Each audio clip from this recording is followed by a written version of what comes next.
This is Valley News Live at 5.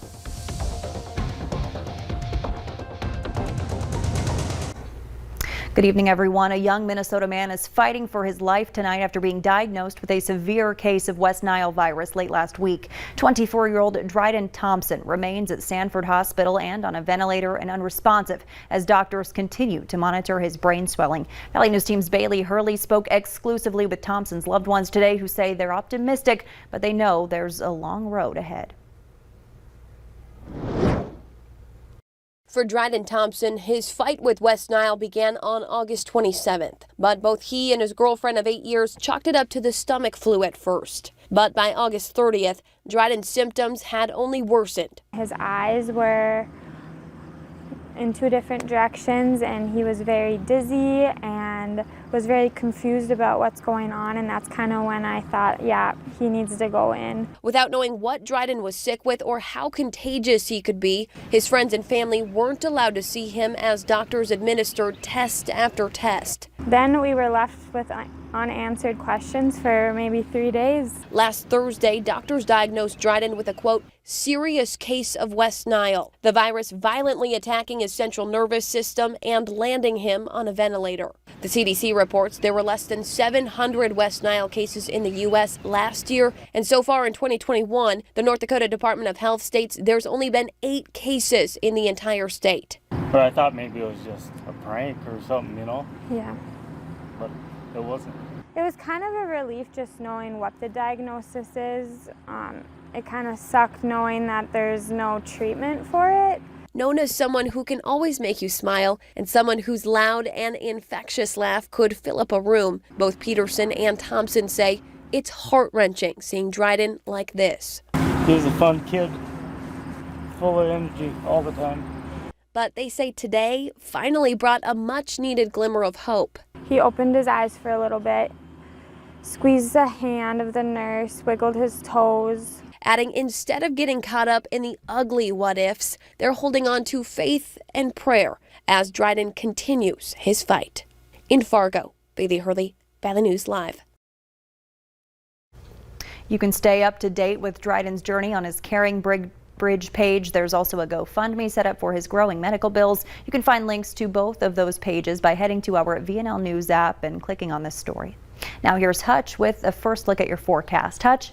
Stacey, thanks so much. You're looking from our view at Luther Family Ford at a shower that's passing just off to the east, almost due east of the FM area now. Some dark skies out there. A little bit of lightning with this as it makes its way to the southeast, and they're moving at about 45 miles per hour. Here's the latest look at the radar. There it is with the lightning and thunder making its way through parts of central Clay County now, moving in that general direction of Barnesville and the southern reaches of south central Clay County at this hour. A few showers and thunder showers also to the north and west of the Fargo area. Glendon, the showers just exiting your area as it drifts to the southeast. And in Becker County, a good shower from Callaway through Height of Land Lake. You'll be seeing some heavier showers move through.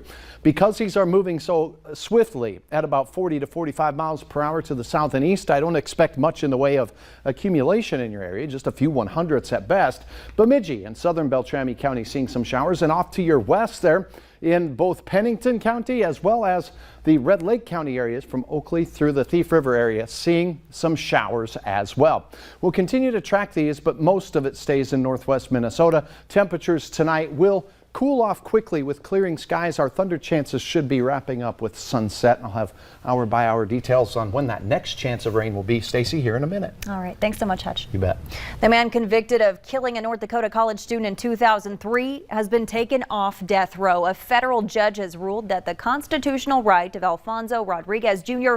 was violated due to limited mental health evidence and misleading testimony from a medical examiner. Rodriguez has been on death row for nearly 2 decades for the killing of Drew Shadeen, who was abducted from the Columbia Mall parking lot in Grand Forks. The federal judge ordered a new sentencing phase be conducted for Rodriguez. Our investigative team has spent the day digging into this case. Tonight on Valley News Live at 9 and 10, we'll hear from private investigators who worked on Shadeen's kidnapping. A Fargo woman accused of killing a toddler last year changed her plea today. 37-year-old Brandy Adelke has pled guilty to murder and child abuse in the death of 15-month-old Mika, who family members say was in her care for a sleepover. Court documents say she gave Mika a bath but left her unattended. The child went underwater for an unknown amount of time. Adelke allegedly admitted to pinching and slapping Mika's face to try to wake her up. She's being held in the Cass County Jail on a $1 million bond. We now know the name of a man who died after crashing his pickup into a tree over the weekend. The Otter Tail County Sheriff's Office says 29-year-old Nicholas Salo died at the crash scene. A passerby called in the crash after noticing a truck down a steep embankment east of Earhart. He was the only person in the truck at the time. He was from Elbow Lake, Minnesota. A West Fargo woman says a woman bought his car over the weekend and he later found out the check was fake. He says a Fargo woman with a history of similar crimes bought his car just an hour after he posted it on Facebook. I asked $3,500 and she said, "Will you take $3,200 and a cashier's check?" And I said, "That will work." Now, he told us he never used a cashier's check as a form of payment, so he didn't know how to spot a fake one. Tonight on Valley News Live at 6, hear how you can prevent this from happening to you. The government now believes many people may have died of illnesses related to 9/11 attacks than those killed in the terror attacks. The Justice Department revealed this today in a special report on the 9/11 Victim Compensation Fund. That fund was set up for survivors and victims' families in the wake of the 2001 attacks. According to the DOJ report, more than 18,000 people who filed a claim listed 9/11 related cancers as one of their eligible conditions. That's 48% of the claims filed. More than 40,000 people have received nearly $9 billion from the federal fund.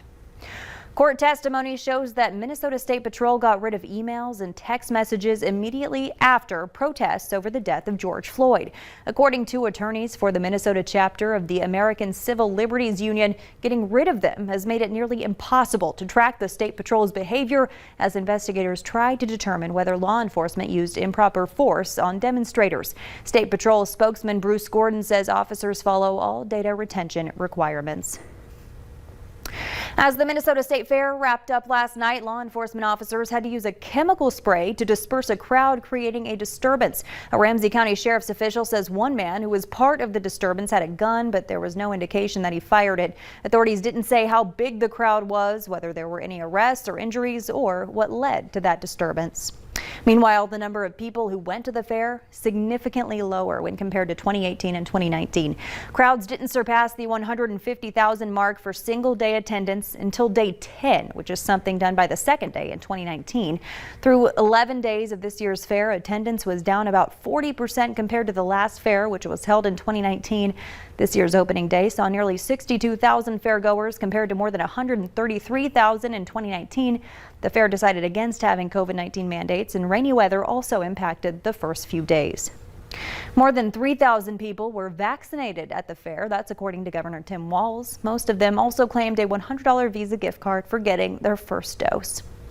The fastest growing county in the U.S. is in the oil fields of North Dakota. That's according to new figures from the Census Bureau. The first newcomers to arrive in McKenzie County were oil workers drawn by the drilling boom. The growth caused crime rates and fatal road accidents to increase, but it also brought youth, diversity, and better wages. 13 new Fargo police officers are ready to hit the streets. They were sworn in this morning at City Hall. The police chief says the group is diverse, with former service industry professionals, jailers, military, and EMS. Some moved here from different states, one from a different country. Officer Ben Lean says he's ready to get to work. I'm really excited, I'm pumped. It's been kind of a long journey so far, so now that it's here, it's really exciting. The police chief tells us this is the largest group of new hires in more than 17 years. Many Minnesota schools are starting their school year today. East Grand Forks, Fergus Falls, and Detroit Lakes, to name a few. In Detroit Lakes, masks are encouraged but not required for any staff or students that enter the buildings. But face coverings are required on school buses based on the federal mandates regarding transportation. The district is not offering distance learning for any K-8 student choosing to stay home. If you look at some of the research coming out, especially in regards to Minnesota, our kids have fallen anywhere from 4 to 7 months behind academically, and that's huge. That's hard to recover. And there is no better thing than having kids in front of students or teachers. More details on this school year can be found right on our website, valleynewslive.com. Just click on this story.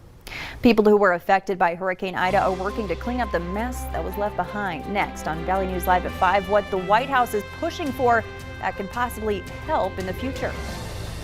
Back to work, back to school, fall-like weather as we head into the month of September. I expect big changes to continue.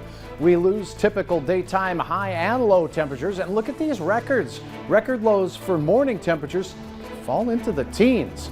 Volatile weather ahead. I'll have hour-by-hour details in your forecast next.